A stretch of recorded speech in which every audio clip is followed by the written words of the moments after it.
realized rescues that weren't theoretical. And we have, and we're all still here, which is good, but it's a complicated space.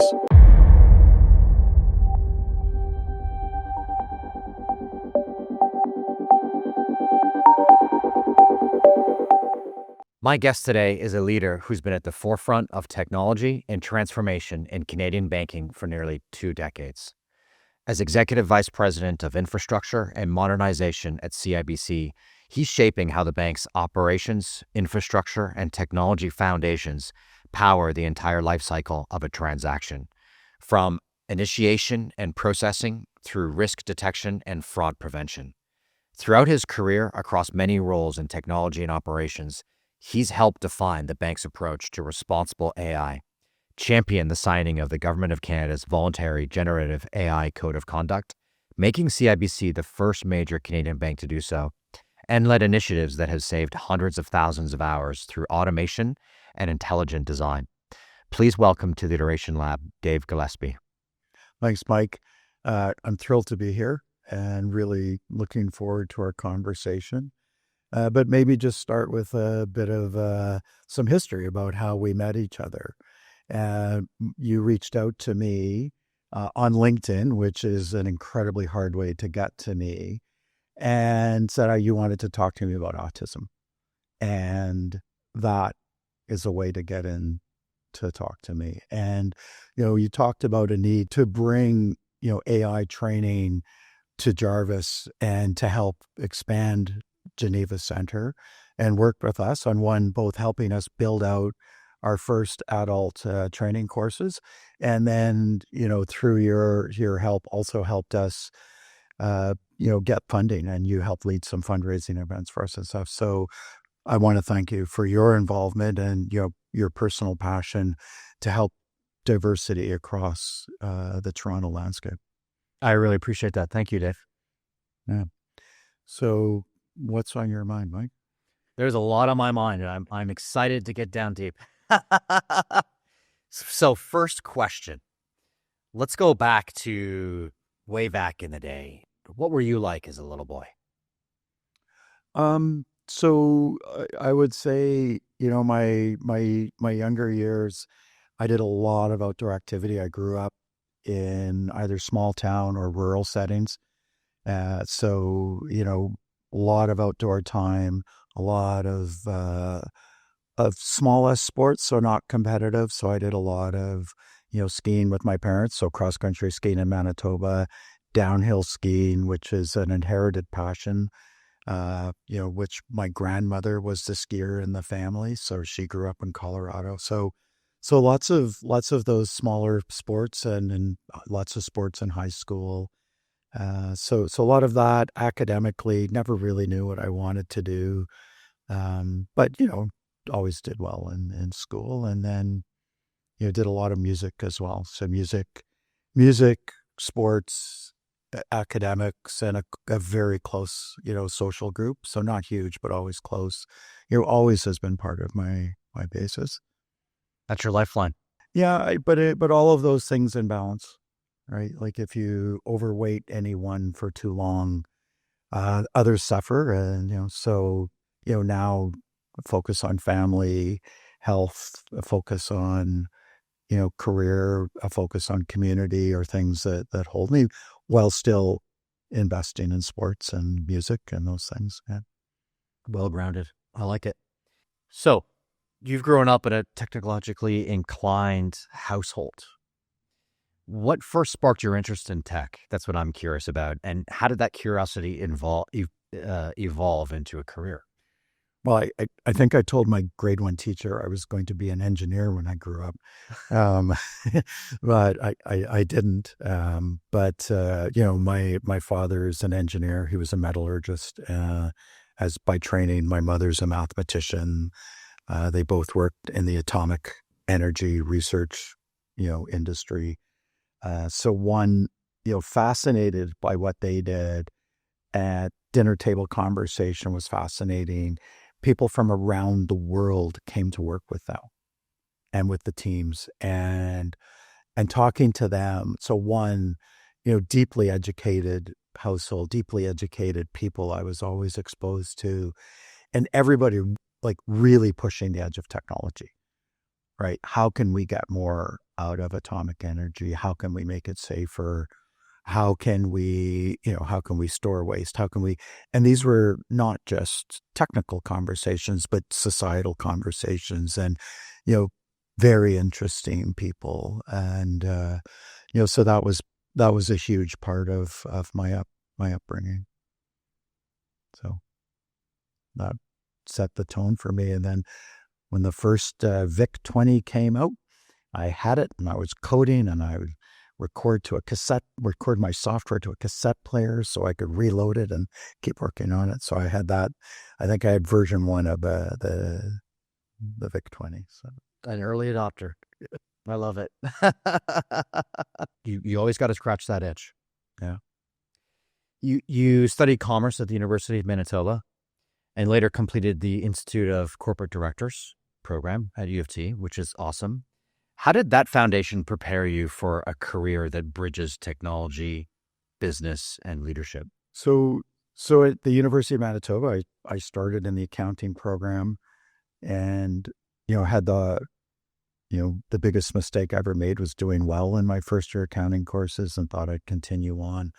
But realized in second year that wasn't my passion. My passion in high school had been coding and computers, and I pivoted. So luckily at the time they had a degree, which was management information systems. About a third of my courses were computer science. I augmented the rest with quite a bit of finance. And so that was sort of how I merged it. My summer jobs were coding. Actually, my first summer job in Toronto was the next building over from where we're sitting today, coding in an advanced analytics language, helping a company solve some pretty interesting problems as a co-op student. Awesome. Wow. Yeah. That was a while ago.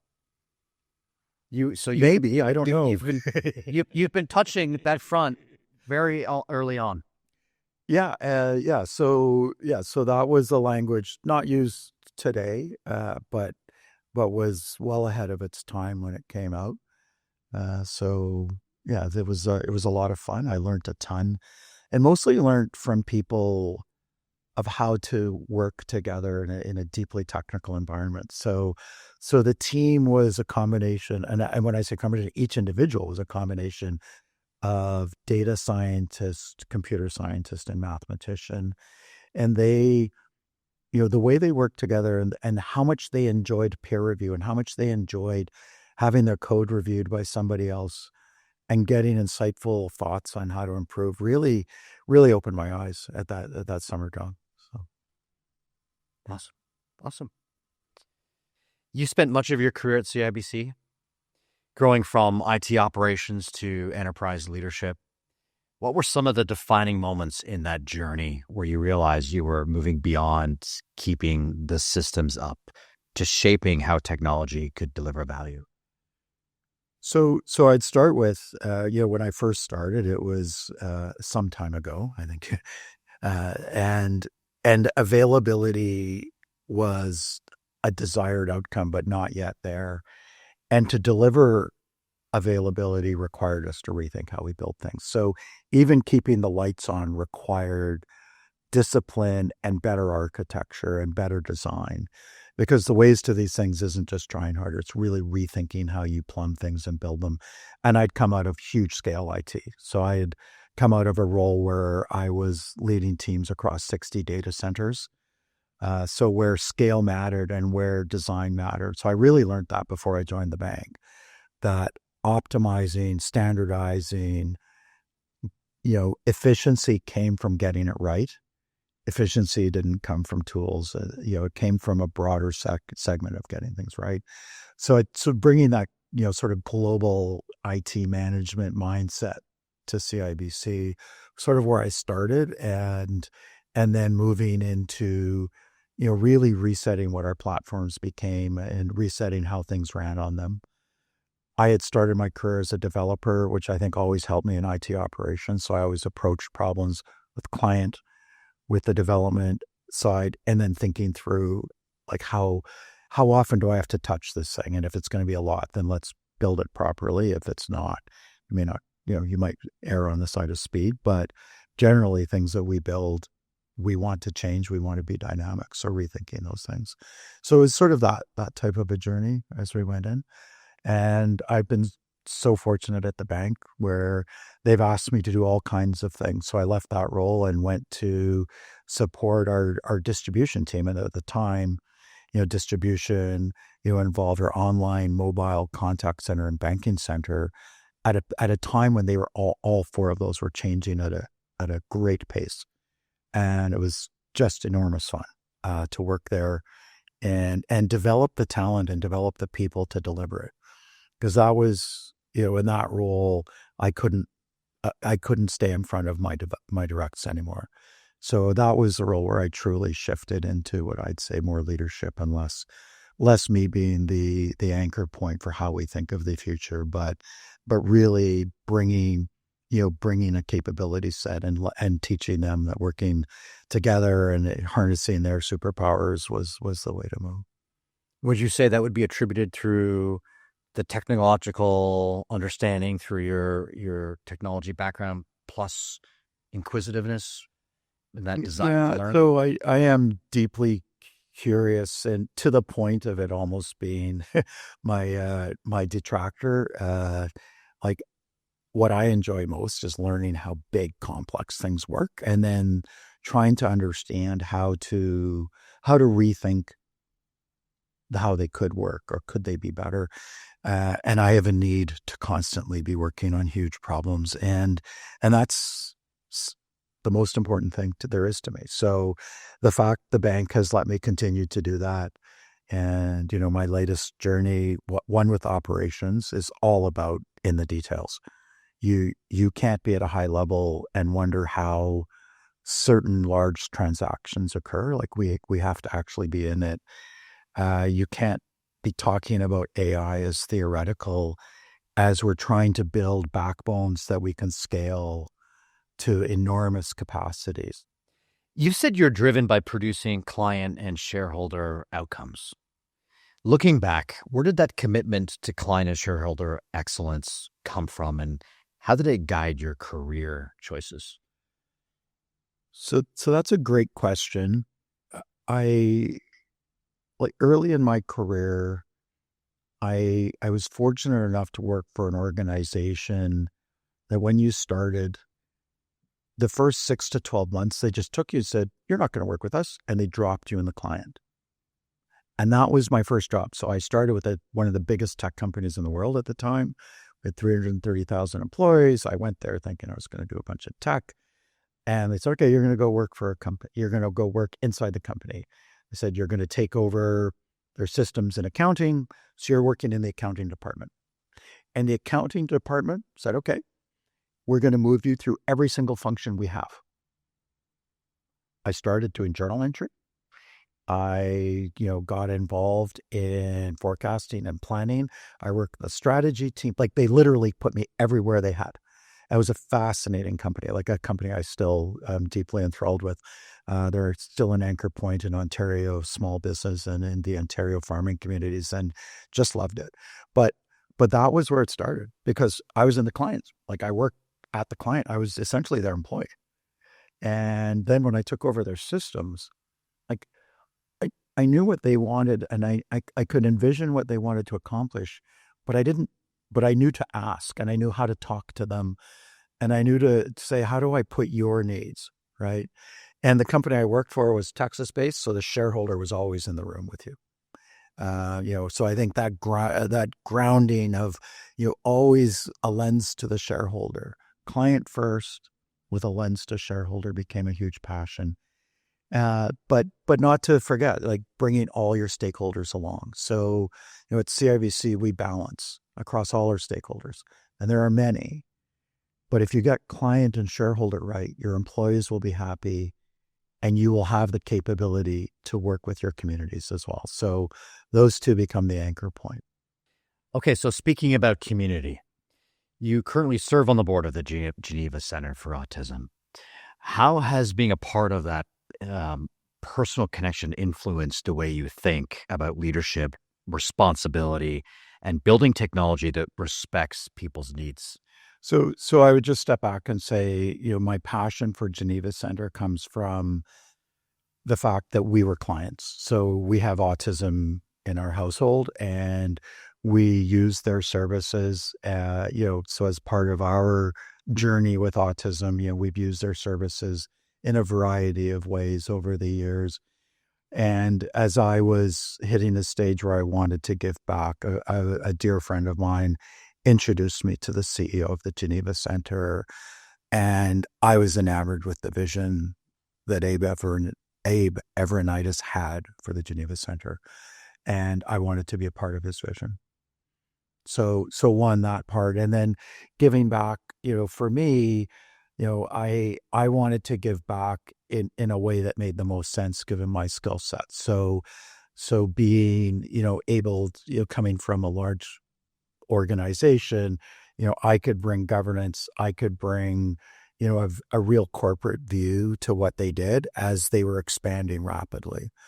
So I did that, and I'm just thrilled with what Abe and his team have done, and the board has almost been hanging on and along for the ride. It's really been fascinating to watch, but they've taken this place and really turned the culture. So since I've joined, they've grown, like materially grown the number of people they serve. They've grown their geographical footprint. They've grown how they bring education to Ontario. And through all of that, they've also grown their balance sheet, which is, in this day and age is almost impossible to do in the not-for-profit center. And this all comes down to Abe, his management team, how they work together, how they envision the future. And, it's been nothing but positive. So, when people like you reach out, I don't hesitate to bring you together with that organization. They're world-class. I've seen it firsthand. It's very impressive. Yeah. Great cause. Yeah. So they're fun to engage in.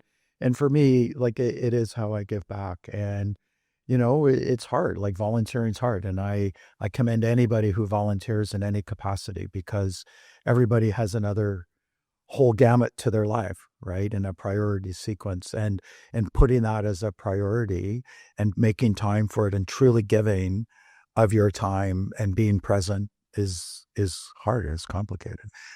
So like I truly commend anybody to do it, and I encourage anybody, because it gives back more than you put in. It really does.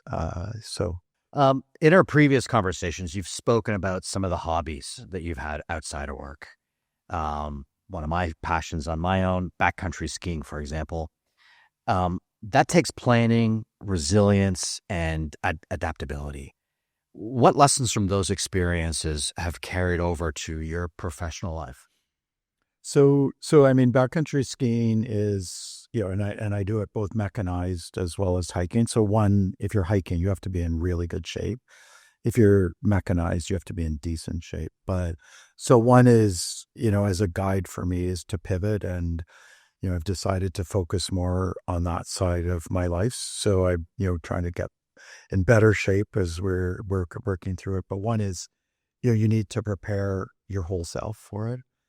The other is real humility and respect. I ski with a fairly tight-knit group. We've had a couple of incidents, and we're lucky. And we know it's luck. We know in some cases we made mistakes. So one, I've taken some training. I think you've had somebody else on who did the course with me out west. So I've done basic training. I want to continue my training. I don't know if I'd ever self-guide in anything complicated, but I certainly want to self-guide in simple environments. But, a deep respect.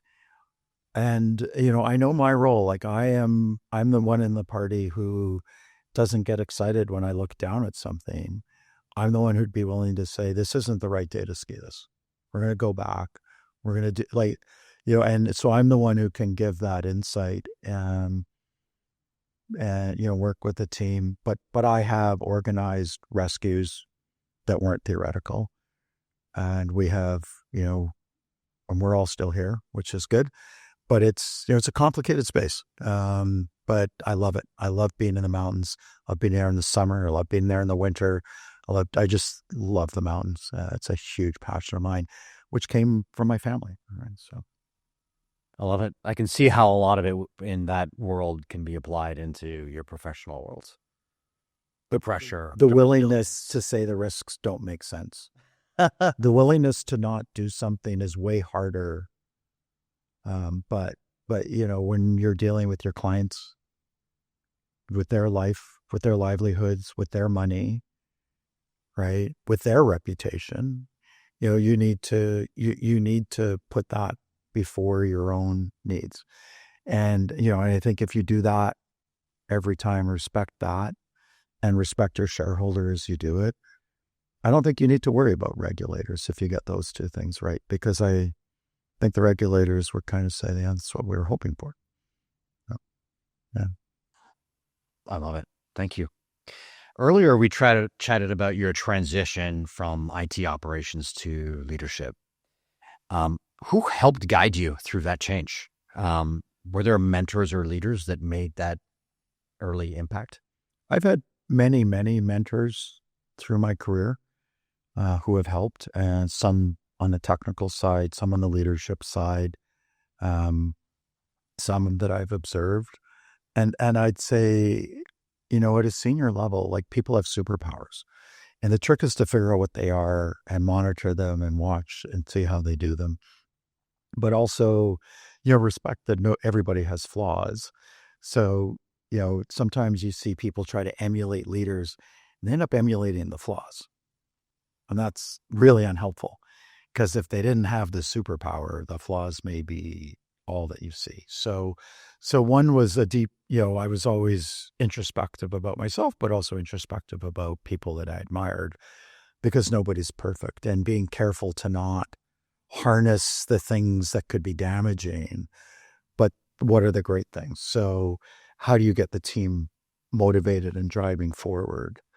Right? How do you lead a dialogue with senior people to get them aligned to concepts and ideas, which remains complicated for anybody. But really sort of picking out. So there was no one person. I'd say there were probably 7 or 8 people who really helped me form those types of thoughts as I moved through, and and I would say the same about me. There are things that I'm better at and things that I would hope people don't emulate. We don't have to dive into that, but maybe one thing would be, what would your superpower be?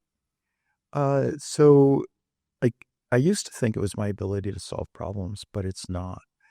I'm really good at building high-performing teams, and I never go into a situation thinking that's my motivation, but I do it. And I do it, by working with a team to set a common vision. It's not mine, right? We have inputs and we have needs and we have to do certain things, but letting them help set the vision.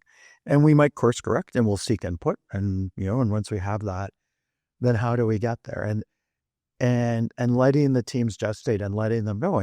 And some people aren't prepared for that, and that's fine. But people who are and can do that with their groups and can teach their teams how to do that, you end up with an organization that's high performing. And I think that's what my superpower has been, notwithstanding I started with, I need to solve big problems and do these things. I need to do it without stepping in front of my teams or disempowering them and doing this, because it's my data. I can't learn from your data. So this is an example. Very insightful and very, very awesome to see that you've taken that plunge. Mm-hmm. That's great. Can you recall a moment early in your career that shaped how you approached leadership now? So I've always had, some moments that I recall. But the first one was when I was very young. I was just starting out, and I was working, and my manager came to me, and I just finished my client time. I'd done my 12 weeks of mandatory corporate training in Michigan, which was thrilling for my new bride. to come and live in Michigan with me. And I had been working for 6 months back on the account and doing all kinds of interesting things. And my manager then came and said to me, you need to open your horizons and think about leaving the account. I'm going, what do you mean? I was having fun. It never occurred to me didn't know what a corporate ladder was. Like, I was happy. He's like, well, he says, you should think about, you doing bigger things. So I'm like, oh, okay. What bigger things? He said, well, you need to get to know my boss, so you get some lens of what a bigger organization and stuff. So he told me to go and build that relationship. So once a week, I would spend an evening with his boss. Other people were there too. I just knew where he'd be. I'd show up, get to know him, listen, learn. And he had done some fascinating projects. So he had come out of General Motors. They had done some fascinating queuing theory, mathematical work with a GM manufacturing plants, and he had led that work. And no way was he the mathematician on queuing theory, but he led the team that was. And they changed how GM manufactured cars globally, changed how everybody did it, right? So it was fascinating to see his thought process, where they went. As a result, not only that, he got promoted, and he helped then move me. So that was early days. And just learning, like, go invest, listen. Like, why, what were his motivations? Why did he do it? How did it work? And, so that was sort of the first experience. And then he became a mentor of me for years to come. Even after I'd left his organization, he and I would still have a quarterly call, and I would still seek his advice. And to be fair, he sought mine too, on areas where I was topical, but certainly kept that relationship. So very early on, you knew the importance of relationships and mentorship and learning from others. Yeah. And that relationship, just given how close the Jays just came, I'll just say that relationship had, I traded him my Game 7 tickets with his Game 6 tickets. So I was on the third baseline on October 23rd in 1993 with my wife.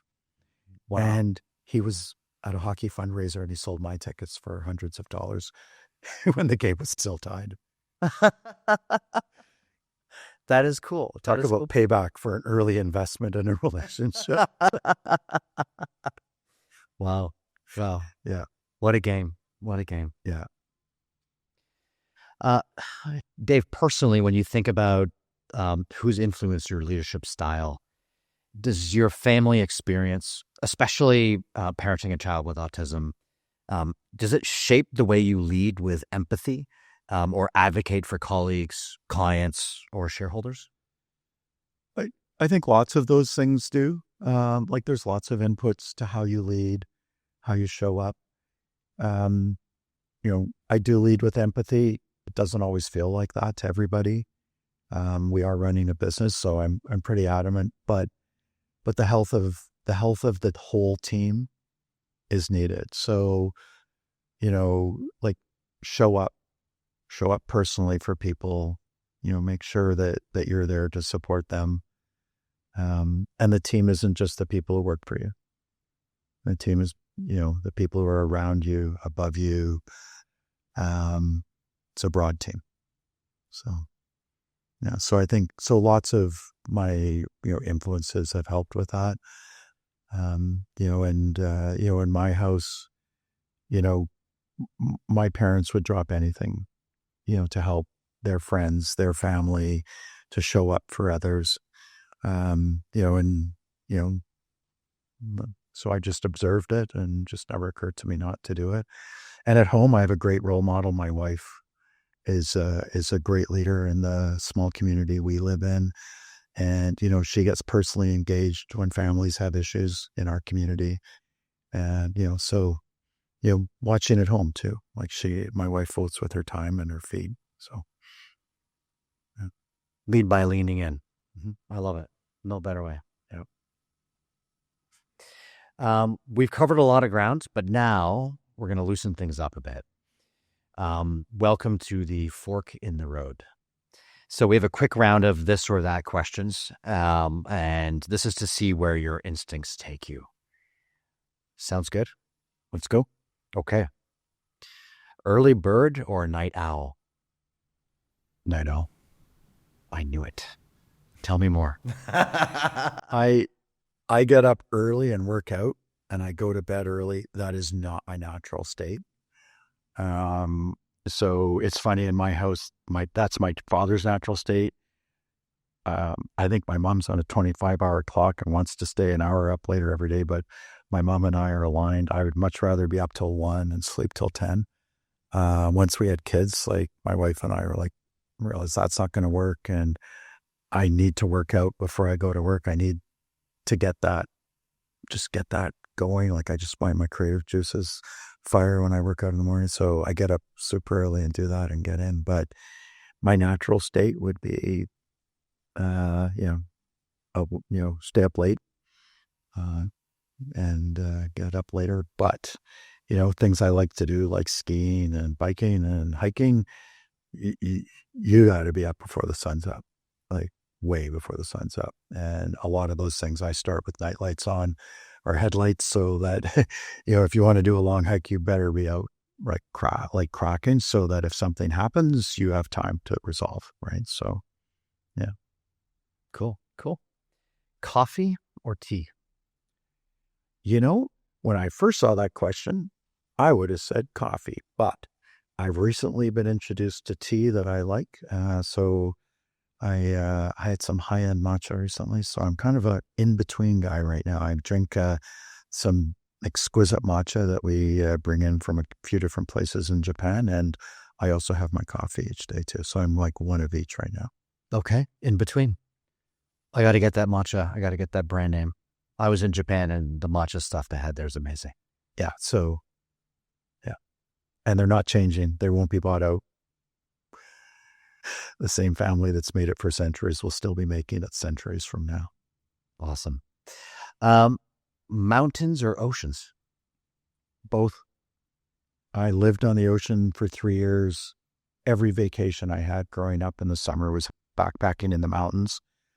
So my wife and I were fortunate enough to live on a beach in Australia for 3 years. Absolutely loved it. Just completely immersed in beach culture, and, so I surfed, we swam all the time. We took advantage of the outdoor life, like greatly took advantage. And similarly, we have a place in the mountains and we share with my parents. We absolutely love the mountains. But I'm not choosing between them. The question is, can we afford not to do both? I think that's the question. So my wife, would rather winter on the ocean than winter in the cold mountains. So I think there's some, we'll look at both and love them both. So, okay. Tea or coffee on mountains or in the ocean? I love it. Book or podcast? Book. I've never found podcasts a super way for me to absorb content. I'm sure this one will be different, but as it were. But no, more of a book person. Yeah, and some books are hard, and I don't put them down anymore. I keep plowing at them, but yeah, book. It's easier for me. It's easier for it to go one ear and out the other and not fully understand it. Whereas text, and you're hyper focused, just looking at it, you compute it a little easier, at least for me. Yeah. Yeah. And books that force you to stop and think about the problem or the use case. And I've been fortunate. I found a few like that in the last year. That's great. Text or phone call? Depends what it is. If it matters, call. Like if it has to be dealt with immediately, call. If you're my child, call. Anytime. That's not happening. But the children have moved to text. But I don't think they even know about the voice feature on their phones. But I think it depends on the need for time and speed. And like, given my age, I'm still an email person. So I use all of them, but yeah. I have to agree with you. It depends on the situation, the urgency. It's hard to have a hard and fast rule of one or the other. Yeah. And, at my level, there are things like the bank runs 7x24. Our clients, they just 7x24. If something, needs to be resolved or could have implications for our clients, I'd rather be woken up. My texts don't wake me up. They texts are silent. So it's phone. And I'd rather be woken up for a non-issue than wake up and find that there was an issue. So Better be safe than sorry. well, not even that. Just if the team even wonders if they should call you, they should. If they even thought about it, they should, because their needs, you're not going to solve their problem, right? You can make sure you support their problem and that you support their way forward. But if they think they might need to call you, it probably means they should call you because it means they think they need something. I'm not hands on a keyboard or know how all their systems are put together anymore. It's been a few years since I knew that layer. So, but it's more giving support to the thought process. So It's cool. Yeah. Fancy restaurant or food truck?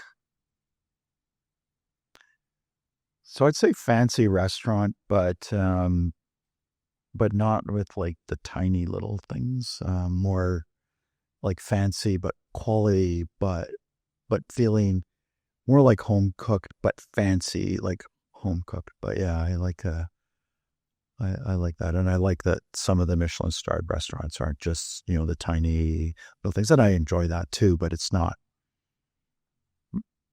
the same as going to something that feels more like a meal. Like it doesn't have to be art every time. I hear you. When it's art, I feel bad for eating it. You have five portions and you're still hungry. Yeah, I mean, it depends on the time and a place. Yeah, it does. But like I say, I like the other. It's not huge quantity, just like fresh ingredients, farm to table type of mentality. You don't need 7 dishes to do that extremely well. So I like that sort of thing, but I don't mind the other once in a while. My wife's not quite as aligned. She's more on the former. She doesn't like the little stuff. She's just like, okay, I don't need to come to that. Yeah, that's cool. That's always my favorite part. You really get to see a little bit more about somebody on those types of questions. So thank you. Let's shift gears again and go back into the bigger picture. Every leader has moments that test them. Can you share a professional setback or tough moment that really shaped how you lead today? Yeah, like we were at the bank, we were trying to do a first in the Canadian industry, and at the time, the technology we were using wasn't ours. We were on a vendor platform. We had all the ideas, all the right engineers, but we couldn't change the code. And nobody had told our business partner that we didn't have a contract yet. So I came in brand new, took this over, and managing the business partner, managing the third party, managing my team, to get to a common outcome. And we did. And we were the first bank in Canada to have launched what we launched. Took more energy, first of all, at the time took more energy out of me than I could have ever hoped or wanted. But, that sort of compounding, really, really put it in complex, really complex situation and learning how to lead. Right? Because they're, well, we don't have a contract. And I said, well, we'll get a contract. Well, how are you going to do that? Well, I kept figuring out the corporation, because somebody had acquired the company that we had the software with, and trying to figure them out. And I found somebody with common ground who was able to achieve, like, buy into our vision and achieve outcomes. And that took a while, but how, getting everybody to pull in the same direction. And then, working with my business partners to say, like, what is the most, well, this is the most strategic thing. I said, well, based on that, I just said to the business partner, we shouldn't have that code outsourced. I said, whatever you think. And that's whatever you think. So we brought it all in-house. We went from one mobile developer to 30 mobile developers in a year, and we've never looked back. And based on that, we then, went through our Gen 3 of online and mobile platforms. And again, the business, we took forward, a big spend, but we said, like, this will stand the test of time. We're still on that platform. In fact, we just launched it in the US. So this, that getting that, one, leading through it, but then it gave us the opportunity and the right to then say, and now this is what we should do next. And it was a good conversation while the business drove their business and set their things and said, this is what our client needs to do. This is what we need to accomplish, right? And that was an easy balance once we had that first thing behind us. But leading through that situation and getting everybody aligned to an outcome was, for me, was one of the biggest shifts in how I had to lead and show up with them. So, yeah. Great example. Thank you. So you've been a leader in applying AI at CIBC. Have you faced resistance, skepticism, and how did you work through that and get people on board? So AI has been interesting. I think it's almost been not enough skepticism. So it's actually the AI, like, people are fascinated, and people haven't worked in the advanced analytics or probabilistic space of the world don't always think through the fact that it may not give you the answer you desire. And, people use words like right or wrong. Well, there's no right or wrong. It's math, right? And it's probabilities and it's math. And the dirtier your data, the wider the aperture for your outcomes. And I think as AI has progressed, both what we generate ourselves as well as what we're seeing coming from the large firms, the accuracy is astounding. And, but I think people's optimism about what it can do is almost worse than them, not being adopters. And sure, adopters where we put a tool and you have to use the tool is one thing. But having it run autonomously, people are like, oh, well, it's going to talk to our clients, do this and this. I'm going, I think it will too. But how do we trust it, and what's that framework? And what do you think you have to do as a business leader to arm our mathematicians with the data so that they can accurately build this model and this capability set for you? And I think that's more of the challenge, is almost tamping down these heightened expectations. And the other thing is there's no one AI answer. Oh, we're going to turn AI on and save as much. It's like, well, it's not like lights. Like, we will create sets of AI agents or use cases. We will assemble them. Like, we'll try to, we'll create base platforms, create base agents, try to reuse them, assemble them, do more and more interesting things across them. But, if somebody's moving $100 to their grandson, you better move $100 to their grandson. They can't probably move $100 to their grandson. So in the real world, we need definitive outcomes, and we need be able to measure it, and balancing those things and explaining that is actually harder than the other piece. Like, I think that's part of it. And then the other thing is business leaders need to be the ones to start saying how this will work in their business environments. So, like, I can't reimagine what a commercial banker does. I can't reimagine what an investment advisor does. right? I can have ideas and I can work with people on it. But, the business strategy is still the business strategy. AI doesn't change that. What changes is how you deliver it today. Eventually, what may change is, massively changing how we deliver it. Like it could be very different and feel very different. And then eventually, like I said before, possibly even new products and capabilities that we give to our client set. And the business needs to lead that. Before it's been, the businesses have always led their change. And I was saying, well, what's AI? Like, well, you need to know. And I'm super proud of being at CIBC because our leadership team, enabled by our HR team, built amazing training, starting with our executive team, like, from, our group executive leadership team to all the EVPs. We had multi-day curated experiences with senior AI education institutions, time at MIT, time here, so that people left with a real deep understanding of what the technology is, what the risks are, how to think of it.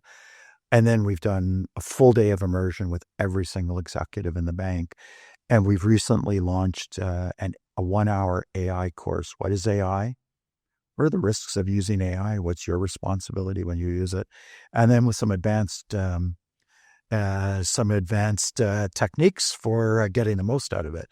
And it's the most taken voluntary course in CIBC history. More than 43,000 people have taken the course. Wow. So it's just amazing. And, that partnership, like the whole company coming together. HR is a huge part of our AI transformation. How, people change management, envisioning the future, thinking about skill sets. How do we invest in the whole population and our leadership population? And so it's really been great working like the whole organization is behind it. Lots of opportunity on almost every front, it seems. Yeah, but you need to people have to be ahead of the tech, and you need people, who are really close to the client journey to understand how to work with clients, work with those journeys, and reimagine them. I would agree. Well said. So you were a strong advocate for CIBC being a signatory to Canada's first generative AI code of conduct, which is pretty cool, which would have meant getting alignment across legal, regulatory, tech, and executive teams. That couldn't have been easy. What were the toughest parts of that process? And what did it teach you? So it actually was the simplest thing that we did in the last year. I'm looking at Jenny. So when they came out with the signatory, we read it. We mapped it back to how we govern AI. And the gaps were because we were doing more. And it talks to the principle, put your client first. Look after your shareholders and look after your community. And if you build your governance and your framework around those principles, it was a no-brainer. So all we did was present that we were already compliant, not just compliant, but we were already ahead of it, and that we would continue to be ahead of it, in the future years, that it was a no-brainer. It was the easiest decision I've actually had to go through. So that one was actually remarkable.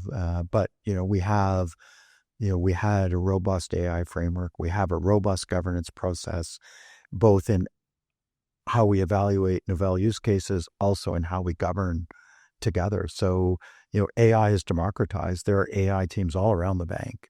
And once a month, we all come together. And some of it's on governance and controls and making sure we're consistent.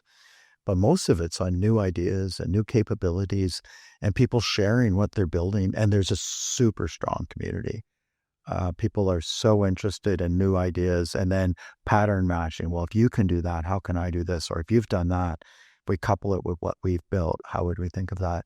And both in traditional as well as with Gen AI, like the traditional world is moving as fast as the Gen AI world in terms of capability and what it will bring to our clients and shareholders. So, Love it. Thank you. Thank you.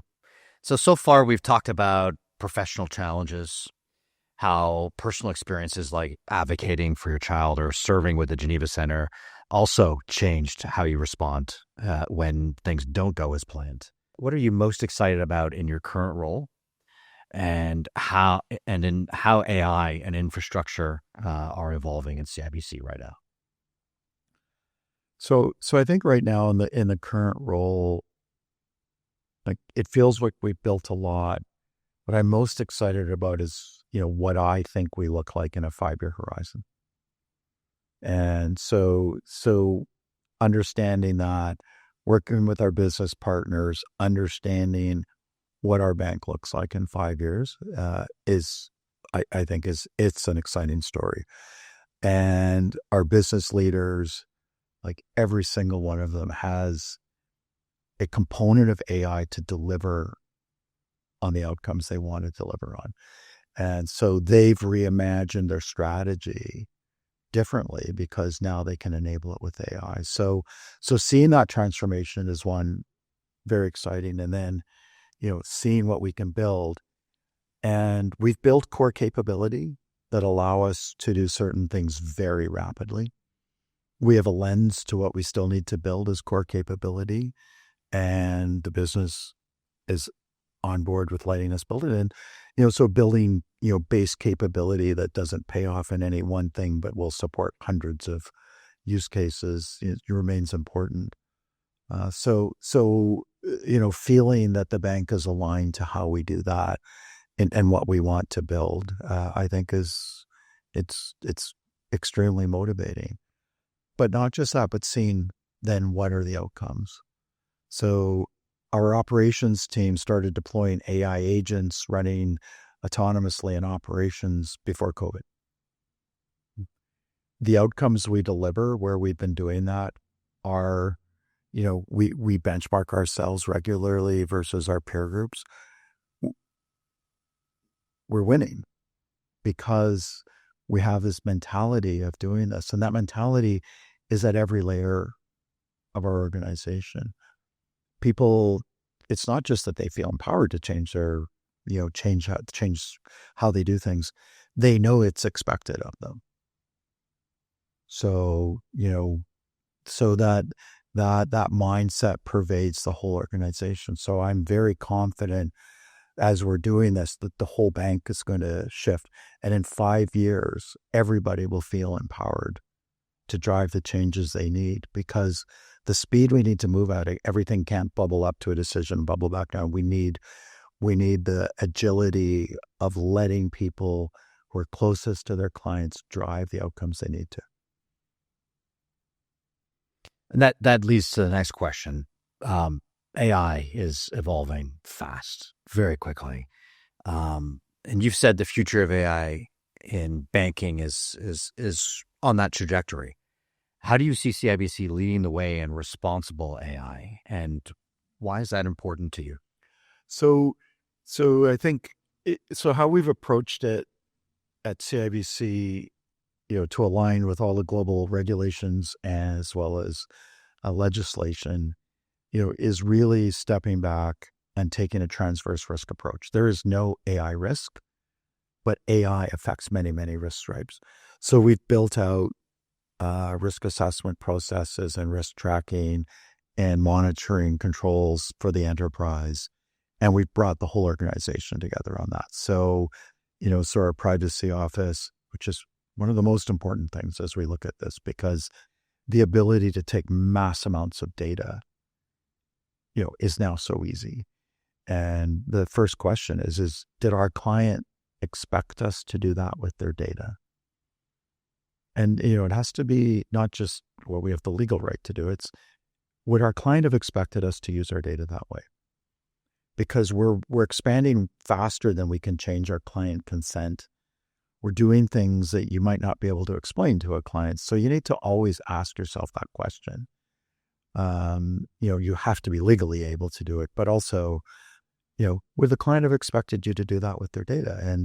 And if the answer is no, then, well, either we need to tell them that's what we intend to do with their data and have a frank conversation, or resist and do that. So that's baked into our process, into our psyche, into our mindset of putting our clients first as we move through this. And that, that's why I feel comfortable going fast, because every AI use case goes through the scrutiny with the risk stripes.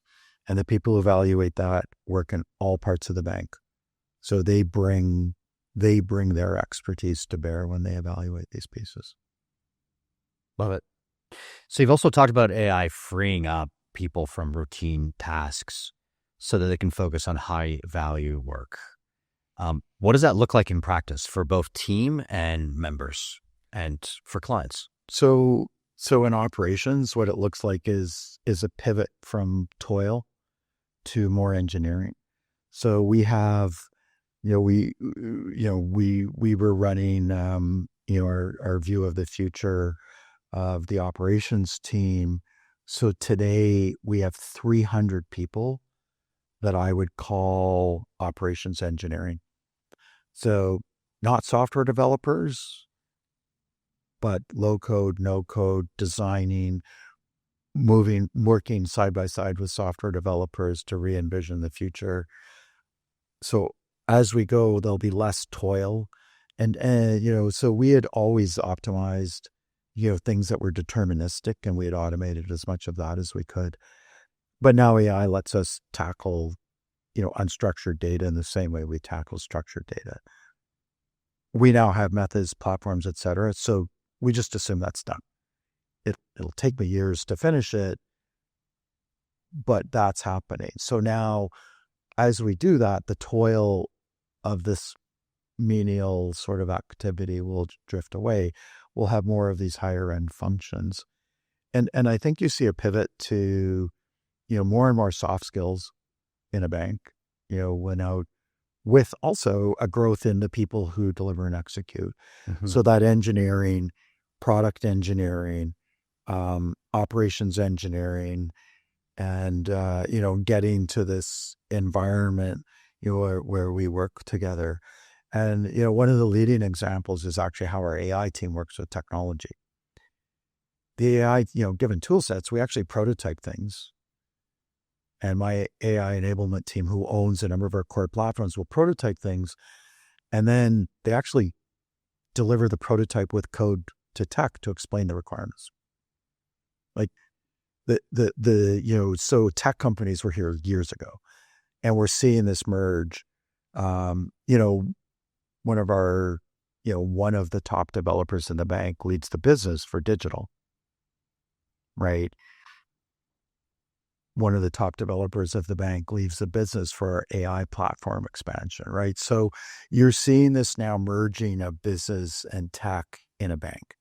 So we had seen it happening at the hyperscalers years ago. We're all like, oh, wow, like it would be great if we didn't have these controls. We do have these controls, but it's okay. You just need to respect the controls and respect, what needs a full software development lifecycle wrapped around it, and make sure that you're true to yourself and that you measure every use case to know that you've made the correct decisions and can explain it to yourself a year later, that and still test yourself that you did make the right decisions. So, but we see that merging happening rapidly across every domain. And I think, product manager roles are going to explode in a positive way. I think it'll be fascinating because the speed you can go when you have that level of interaction is stunning. Mm-hmm. So I see the writing on the wall. Yeah. Well, it's actually coding, but yeah.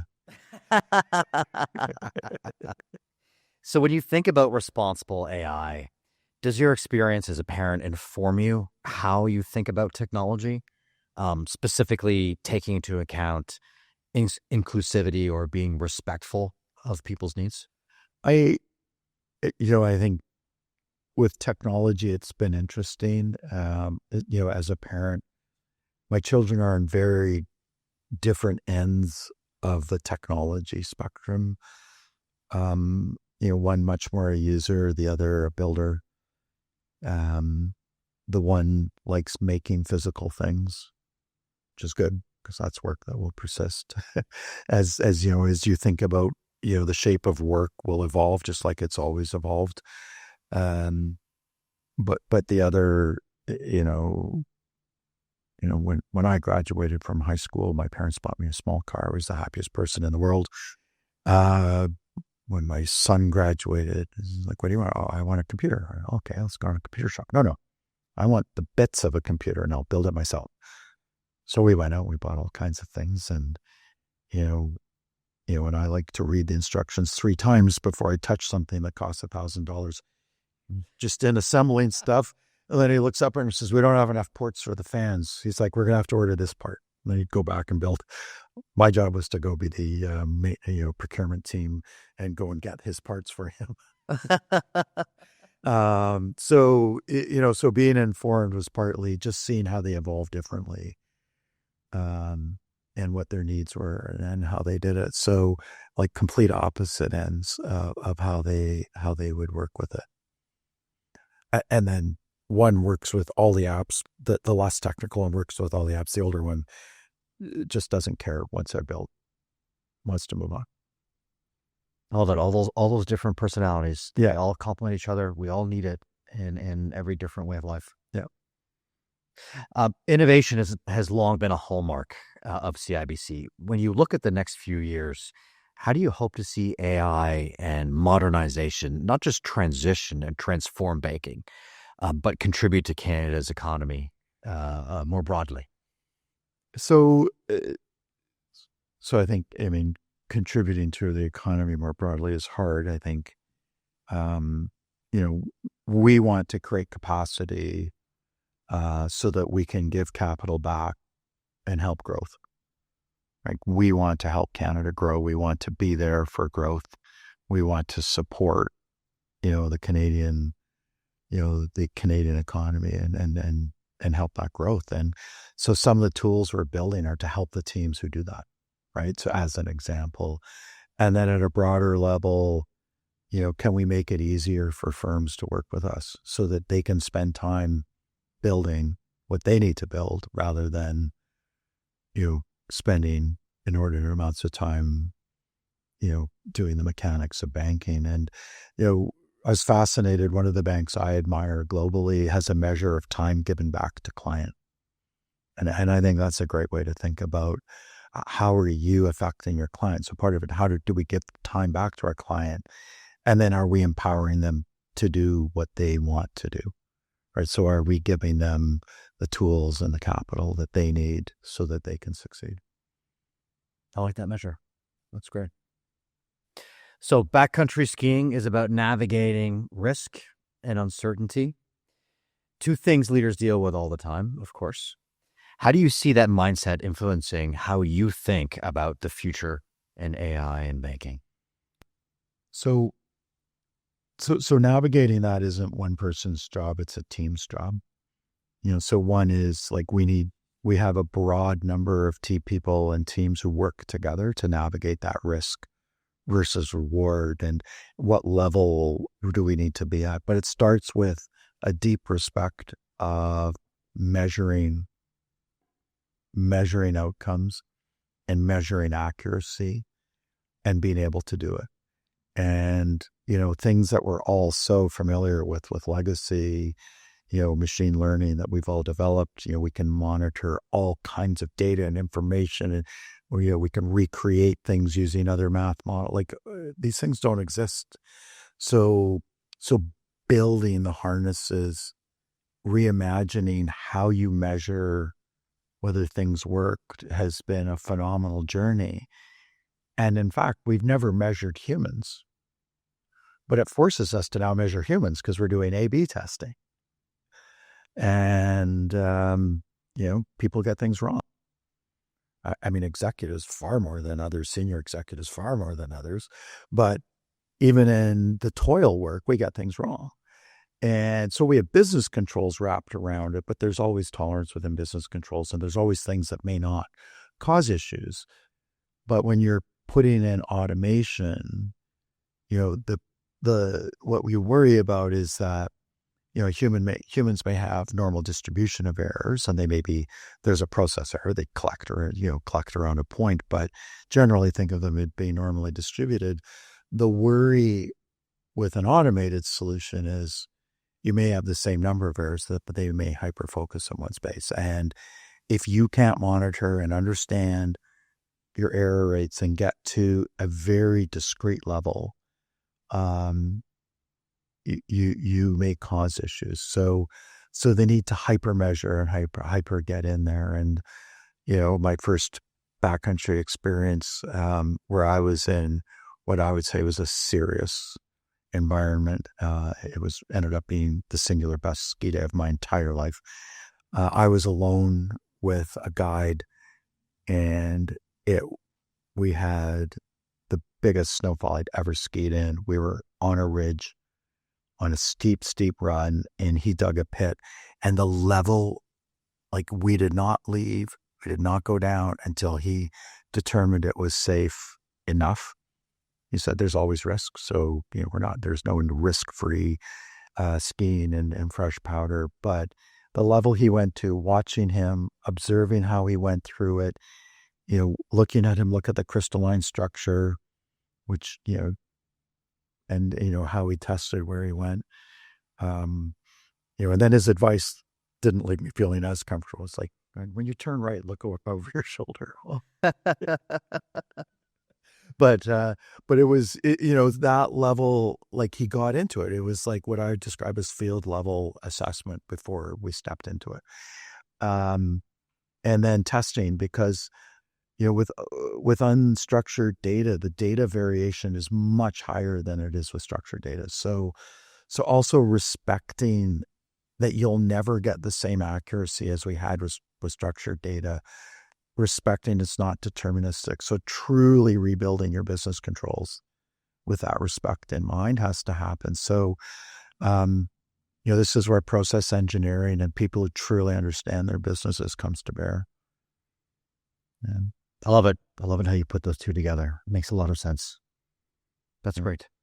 So we're doing something called the next iteration, where we ask guests to leave a question for the next guest. And this is without knowing who it is. And before we get into your question, the question that's been left for you is, how do you spot those opportunities when change comes, and what do you do with them? So I guess when change comes, I think the first thing is I try to assess, is it something that is worth pursuing? Right. And, senior executives in the tech and AI space are bombarded with amazing ideas every single day, from our own organizations, from externals, from people who are selling ideas. So first off is knowing how to filter that.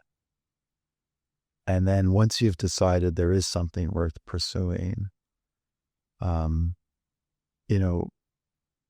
is like, how do you know? So part of it would be test with others. But starting with, like, what's your filter criteria? How do you think about that? Right. So so it comes to pattern matching. It comes to, does this help? And they all help. Like, people aren't having dumb ideas who are reaching out to us. So how do you filter to what a good idea is in your context, et cetera, becomes what's really important. So that's sort of how I'd open, and then, and then balance, what's the benefit, right? So what's the outcome that would be different if you pursued something? So, and what do you think the relative cost to achieve is? And there aren't flashbang simple things that give amazing outcomes. And AI's pivoted at that. With less investment, we're getting sizable outcomes again.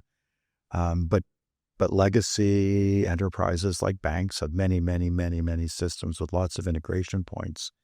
And we need to bring all of that to life.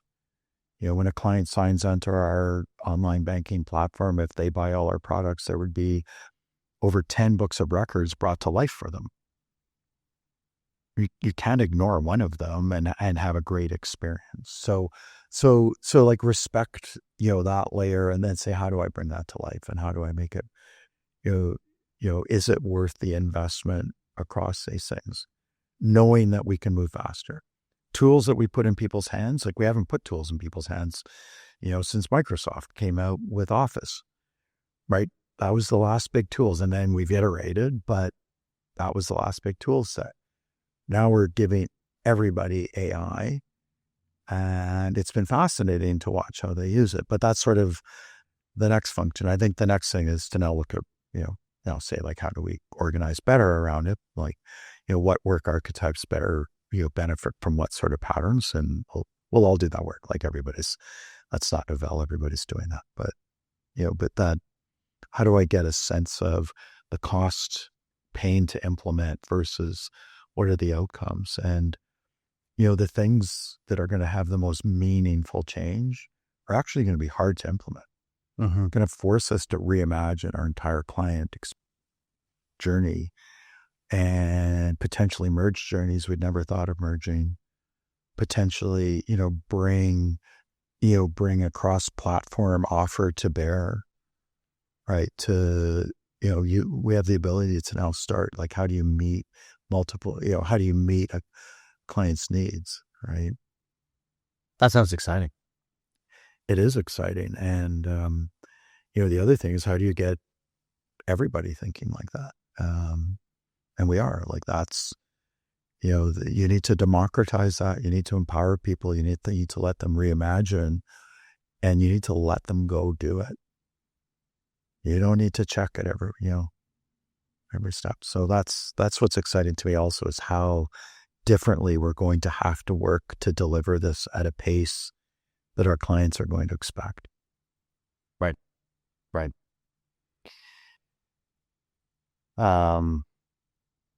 So one final question: iterate or disrupt? So I think that's a very difficult balance. And there are reasons to do both. I think most of the time, iteration leads to permanent long-term benefit. It respects the assets you have. If everything's disrupt, you don't get a chance to stabilize. You don't get a chance to anchor. But there are times when you have to.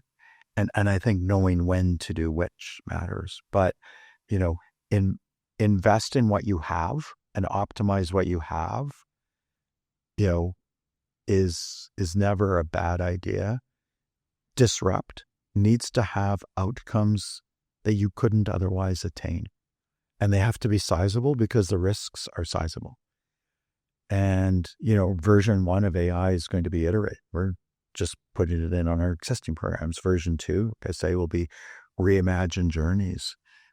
I think version 3 is going to disrupt, because I imagine, and already you can see people prototyping new product. But if you aren't good at the first 2, like, how do you know you can safely do number 3? So getting ready for number 3 involves some experience and getting the chops. But I see a complete reimagination of how that works. And some of our core tech won't be suitable, no matter what brilliant API layer you have. So disrupt, may cost more than I think people think as they do it, because you reimagine, like, a product set and reimagine how you assemble it as a singular capability. I see that's going to be disrupt, but you need a strong lens and a strong belief system in outcomes. And if you can get those outcomes by iteratively moving through your space, that's far safer. So, like, it would have to be outcome driven that you would take that on. Okay. That makes sense. And what's one question you'd leave for the next guest? So that That's interesting. I think for me, it would be, I'd say, think of what you were doing and what your focus was and what you thought the world would look like 5 years ago. Based on where you are today, what does the world look like in 5 years? That's a good one. Okay. I like it. Thank you. Thank you. Dave, it's been a pleasure to have you here. Loved the authentic talk and also learning a little bit more about your professional, personal journey and how important it is to have them intersect with each other and what that does for our peers, our families, the future, the evolution, the growth of society as a whole. It's been a pleasure. Thank you, Dave. All right. Thank you. To our audience, thank you for joining us in this first season of the Iteration Lab. As we bring this season to a close, I've been thinking about the stories we've been fortunate enough to bring you and the people behind them. Across the first set of conversations, a few themes kept showing up: innovation, service, and the resilience to chart a path forward when the one in front of you isn't straight. We've heard stories about showing up for others, about building through uncertainty, and about finding purpose in moments that test you. Those ideas have stayed with me, and I hope they've stayed with you too. If this season gave you something to reflect on or helped you see things a little differently, I'd love for you to share these conversations so others can get something out of them as well. I hope you'll take a moment to like, comment on the episodes that most resonated with you, subscribe wherever you listen, and let us know what you're iterating on. Thank you for spending the season with us. We'll see you next time. Until then, keep moving the dial.